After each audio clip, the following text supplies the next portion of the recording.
Welcome back to McCleary Farms, everybody. I'd like to apologize for my 2-month hiatus, but I was busy due to work and school and personal life matters.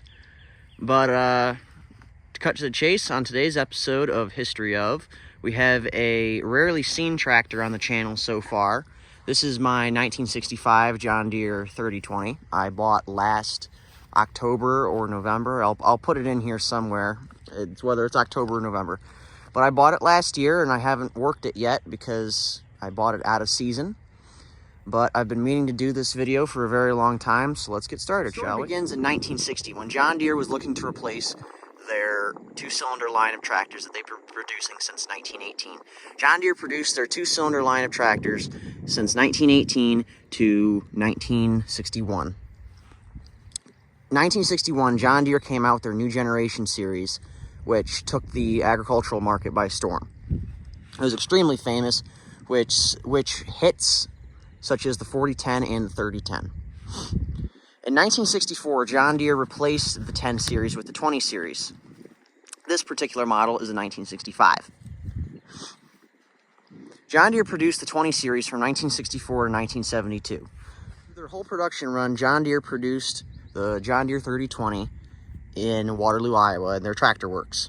Total built production numbers include 74,463 row crop models, 6,307 standard models, 1,314 row crop utility models, a lot of times used in the haylands, 504 high crop models, 324 low models or SU models,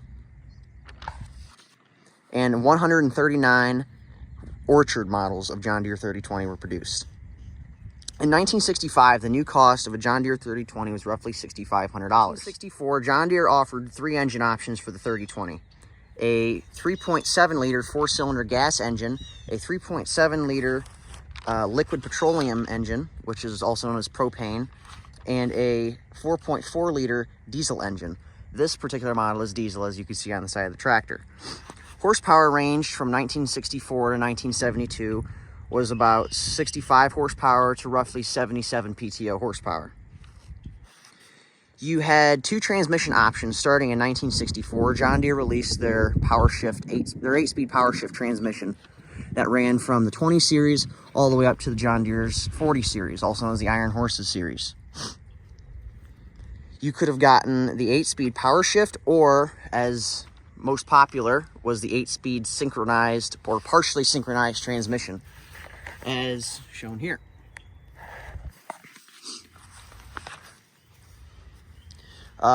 Fuel capacity on the John Deere 3020 was roughly about the same as the John Deere 3010. I believe they increased the fuel capacity by like 5 or 6 gallons.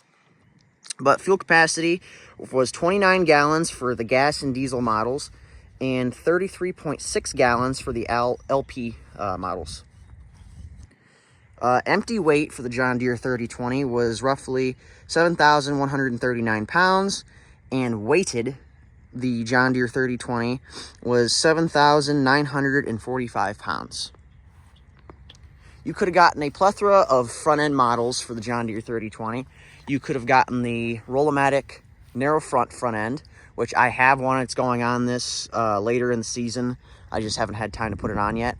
You could have gotten the Schwartz front end, which is underneath this model right now, which was a cheaper front end option than the factory John Deere wide front. Or you could have gotten the factory John Deere wide front. I'm going to try to find Miles's picture of Miles's 3010 so I can show you guys that if you haven't seen it yet. John Deere increased the weight from the 10 series to the 20 series roughly by 1,500 pounds. This is a major selling point for the 20 series back in the day. John Deere advertised it as added muscle, not fat, and they increased the horsepower from the 4010 from 85 horsepower to roughly 102 horse, I believe it clocked, the later model 4020s on the PTO. But hydraulics-wise, and the 3020 later models were clocking like 85 horse for the 3020 side consoles. So I'll get to that here in a minute.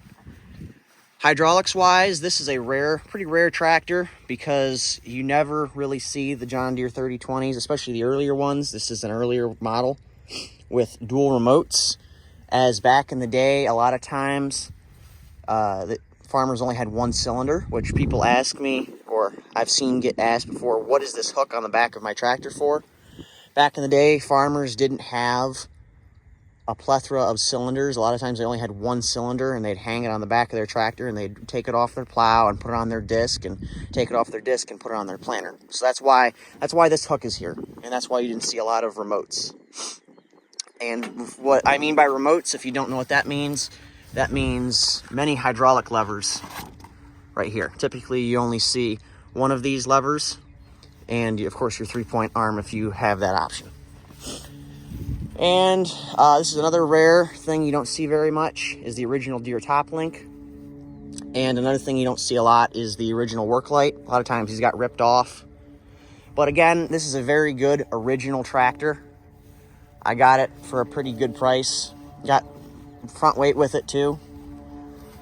This is the first video I think you guys are seeing of it in light. I had to film it back here in the pond because it's such a beautiful morning, Sunday morning. Of course, there's an airplane ruining it. But yes, 1969, John Deere updated the 20 series by coming out with the side console models of tractors.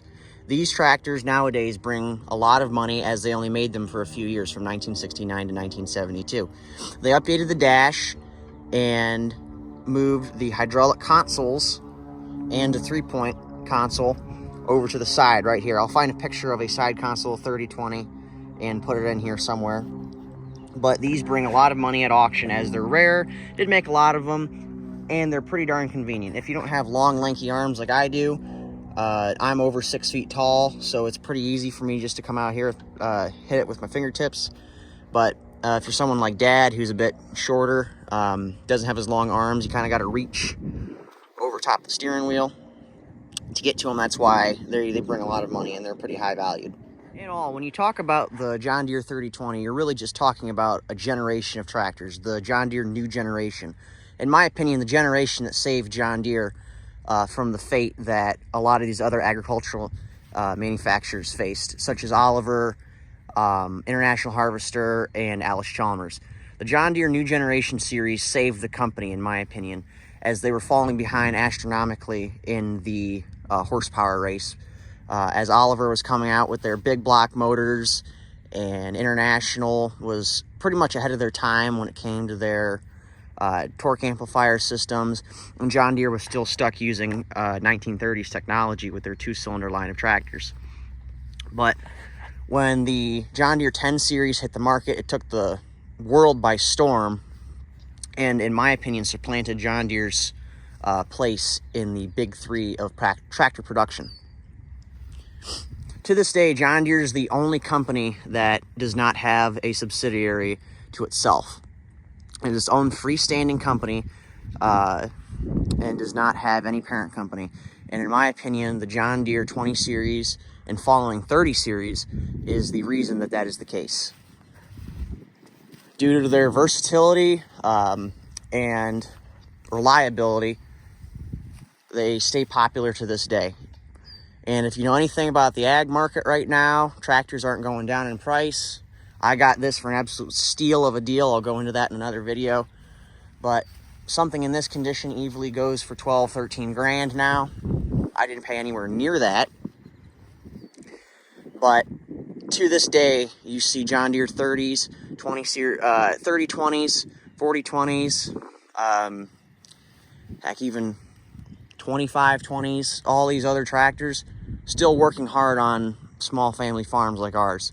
Tractors like this built America, and that's why I'm proud to own them. Thanks again for watching, guys. Hopefully I'll see you in the next video.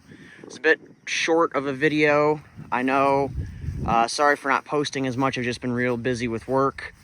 I'll try to see if I can get some videos from Miles from that plow day, and see you all in the next video.